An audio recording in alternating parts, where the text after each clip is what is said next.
Well, it's such a fascinating situation, Jansen, because the NFL draft, as it stands today, will go on as scheduled. April 23rd, it will run through the 25th. I think Roger Goodell is going to send out a league-wide memo to all 32 teams in the league to say, listen, we got to get this done because we don't know how long this pandemic will happen in the future. We can't control that, but we can control this. We can control who comes and who goes from the draft process, so we can still do our part and social distance, but we need to draft. So I understand where the NFL is coming from, wanting to get this done, but I've spoken with agents and general managers, and they're very concerned on this on a few fronts. One is that they've agreed in principle to deals with players on the free agent process. Take for the example of the Atlanta Falcons, right? They have Todd Gurley. They've agreed to terms with Todd Gurley. It's a 1-year, $5 million deal, but he hasn't passed his physical yet because he hasn't had the physical yet. So let's just say they come in and Todd Gurley's knee is fine. He can carry the ball 10 to 15 times a game. All right, we know Todd Gurley will be a viable running back solution for the Atlanta Falcons. But if he doesn't have a good physical, if he fails it, well, then that triggers plan B for the Falcons draft. They know, all right, we do not have Todd. We would have to draft somebody earlier than we'd rather.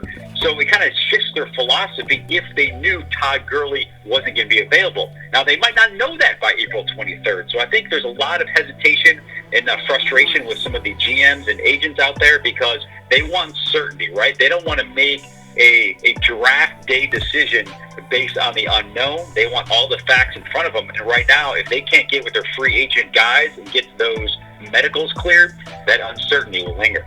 Thank you, and I'm glad you brought up the Todd Gurley point, Zach, because I got it from you and also seen on Bleacher Report, which was first reported by you, is Todd Gurley in 2018, he signed that big deal, $45 million guaranteed, $60 million, and now he was a free agent and signed with the Falcons. I know you spoke to some people, but what's your feeling about, do you think Todd Gurley could go back to his old self, or is there something the Rams see that's like, okay, this guy is basically going to be out the league soon, he's not healthy, he can't play?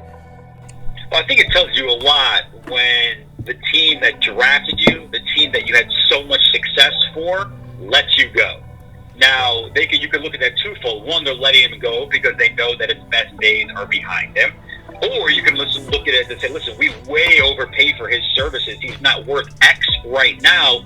We are in salary cap hell. That's our bad. We need to move on from our mistakes. You can look at it both ways. I think it's a combination of both with Todd Gurley. To answer your question, I don't think he will return to the NFL Offensive Player of the Year that he was a few years ago. I don't think he's going to run the ball 20 times a game or rack up 150, 175 yards and 2 TDs a game. You don't need that if you're the Falcons. You can get 10 to 15 touches a game and use his ability to catch the ball out of the backfield. That's something that not had the last few years.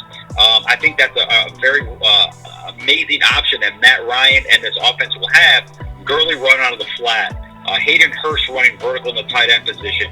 Obviously, Julio and his all-world athletic ability doing Julio things, and then Calvin Ridley, sprinkled in as an unbelievable number 2 receiver. The Falcons' offense is there, but I think Gurley. Listen, man. Les Snead worked under Thomas Dimitroff with the Atlanta Falcons organization. He was real tight with TD, and they probably had, no doubt, honest, heart-to-heart conversations. And will he be like he was 2 years ago? No, but I think Les told Thomas that, hey, he's still got some, tread on those tires. A 1-year deal makes perfect sense for all parties involved. Okay, so when we look at Todd Gurley and we look at Laquan Treadwell, they brought him in as well too. How dynamic can this offense be next season? Do you see top 5, top 3 type of offense? Top 3, pushing it. It all depends on the offensive line, right? They've invested, $80 million last year in the offensive line. They've got some young, talented people up front. And we talked about this before. 11 first-round picks making up this offensive line. So, or offensive, in general. Yes, they can be a top 5 offense in the league, but Matt Ryan is not going to throw to anybody if he's on his back. We saw what Matt Ryan did in 2016 when he stayed upright. He was the MVP of the National Football League. He's always prepared. He's always ready.